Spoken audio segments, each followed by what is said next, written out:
If you've always wondered what a roller coaster with rotating seats is like, you're not gonna wanna miss this one. Here's my review of X2 at Six Flags Magic Mountain. Spoiler alert, it's pretty nuts. But first, welcome to 808 Coaster Life. If you're new to this channel and you love roller coasters and other theme park related stuff, please consider subscribing. For those of you who don't know what kind of coaster this is, let me explain. X2 is the world's first fourth dimensional coaster. These involve having wing seats adjacent to the track which can rotate 360 degrees in the yaw direction, making for a very unique ride experience. Things weren't always so smooth sailing for this ride, however. In an effort to make a new desirable model in a changing coaster industry, Aerodynamics introduced their 4D coaster. Aero initially wanted to make them on a smaller scale, but their first customer, Magic Mountain if you didn't guess, wanted something bigger. For some of life's challenges, you either have to go big or go home, but in the case of Aerodynamics, it was go big and go home. What I mean is, due to the high R&D and manufacturing costs for this ride, Aero actually went bankrupt soon after this coaster's opening. Was it worth it? Well, the ride itself opened in 2002 as just X with a brave color scheme. 5 years and many problems later,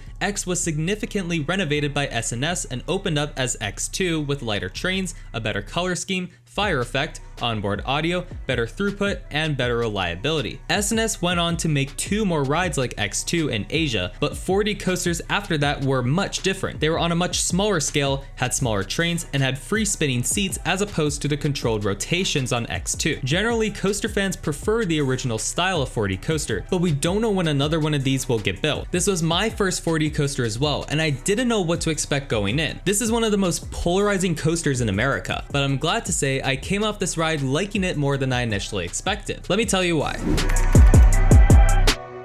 This ride has a max height of 175 feet, but has an impressive 215-foot drop, but at 88.5 degrees. What? It has a top speed of 76 miles per hour and goes through 3,610 feet of track with 48 seconds of prime ride time. The ride technically has 2 track inversions, but since it's a 4D coaster, that doesn't really matter. But X2 looks intimidating, especially since this ride is the first thing you see when arriving at Magic Mountain. They did a great job in the aesthetics department. It's also a decent distance from the first X2 sign, which further hints this is a special ride. You'll arrive at the actual entrance and go through the switchbacks, which are mostly covered in shade. This ride's wait time can be as low as 15 minutes and as long as an hour and a half, so the Six Flags app is useful in figuring out the best time to ride. The ride ran one train pretty frequently when I visited. In my experience, early in the morning, near the park's closing, and after breakdowns are the best times to ride. You'll then be told which side to go. Some people notice a difference in ride experience between the so-called ramp side and stair side, also known as left Twix and right Twix. Personally, I rode both sides and didn't find much of a difference, although some people say ramp side is slightly better. After making it to the station, know that you're most likely required to put your things in a locker unless you have zippered pockets. A single-use locker is very cheap but not free. On busy days, the ride op might assign rows too, although most of the time that wasn't the case. If possible, definitely try back row if you can only ride once, as it's the most intense. We also tried row 3, and for some reason, that row actually felt rougher than the back. Once you get your row, you should also know which seat you sit in can impact the ride experience too. Inner seats will have a smoother ride. Unfortunately, I didn't experience an outside seat on X2, but pretty much every review I've seen recommends the inside seats. When it's your time to ride, know that the restraints are a little more complicated than your average over-the-shoulder restraint. You'll have to pull the back down to your height, clamp the restraints in, and buckle them in. As I rode it more, I got used to the operations and I thought they were pretty comfortable. This is one ride where not putting your hands up might actually be a smart idea. According to Carrick from Coaster Hour, who knows the park very well, apparently I had a pretty bare bones experience. For all 4 of my rides, the onboard audio,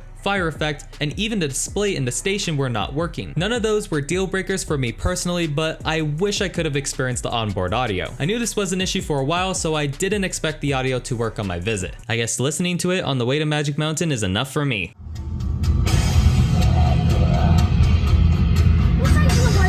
Enough with the fluff. Your ride experience begins by turning out of the station and going up the lift hill. You do this part backwards, which gives you probably the best view of the park from an attraction in the park, if that makes any sense. It also creates more anticipation since you don't see the apex of the lift. The ride then goes through a pre-drop, building momentum before experiencing the first drop, face down. In my opinion, this is the best part of the ride, as in the back, you're whipped, facing down, and pushed back into your seat. This is probably my favorite drop I've experienced. The seats then do a front flip before pulling lots of G's. I'm guessing this is where the ride pulls 4 G's. You then rise up into the ride's inside Raven turn. Not much weightlessness going on here, but it's where you'll try to process what just happened. You then dive down Superman style, the track is now above you, before going through what I like to call the coaster equivalent of a gainer. I also really like that one. The train goes through a hill while the seats do a backflip. It's a really fun part of the ride with decent hang time. You then do a pretty forceless bank turn to the right. I wish there was more to it, but I guess it's another good time to process what you just experienced. You then experience a fly to live, flipping the train right side up. This element has some floater airtime, making it pretty fun. Your fire effect would go off here if it's working, before the ride goes through an outside Raven turn. In the back, this element is very intense. You'll get a similar feeling to the ride's first drop, as the turn is pretty small for the amount of momentum the train still has. This is my second favorite part of the ride. On my Road 3 ride, the bottom of the Raven turn is where the train shook more than usual. Finally, the ride does a more gradual fly to lie before entering the brakes, thus ending your ride on X2. As I mentioned before, this ride is pretty polarizing. Some people have X2 as one of their favorite coasters they've ridden, while others don't like how jarring the ride could be. Here's what I found. The ride was actually smoother than I expected. Granted, I rode this ride in optimal conditions, back row, inner seat. The only part of me that hurt after this ride was actually my calves, because they were bouncing on the seat bottom as the ride rotates, so do keep that in mind. There's still a little shake to the ride, and the seat rotations aren't the smoothest, but it wasn't enough to ruin the ride. I also went in expecting this ride to have the rip your face off kind of intensity. I actually got more of that sense on Batman the Ride than X2. However, that's not to say this ride isn't intense. The pullouts pull lots of G's, and you have some good 4D airtime on some moments, but it didn't feel like too much, which I actually prefer. X2 turned out to be more of an enjoyable experience than what I was expecting, which surprised me the most. I guess if I were to improve anything, maybe make the turnaround more intense and make it consistent across all seats. The ride has a giant dead spot in the middle, and the ride can be different depending on what seat you sit in. But that's pretty much it. The rotating seats make X2 unlike any coaster I've ridden before. Sometimes it didn't even feel like a coaster, but rather something else. I'm pretty confident in saying there's no other ride in America quite like X2. Overall, the pros are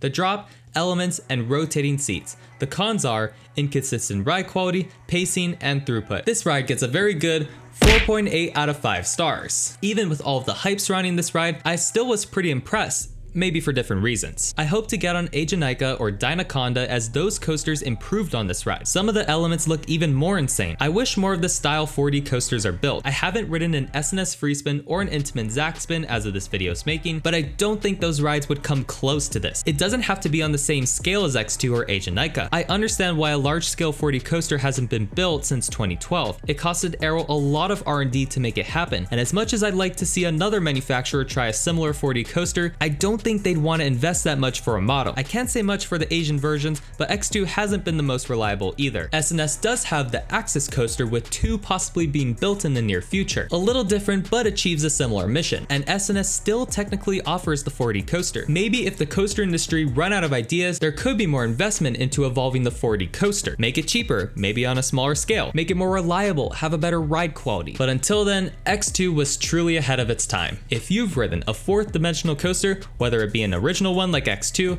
or a free spinning one, let me know what you think of them down in the comments. If you want to watch a review of another great coaster on Magic Mountain, check out the card up there. If you enjoyed this video, feel free to let me know by leaving a like on this video and maybe even subscribe. Thank you all so much for watching. I'll see you next time.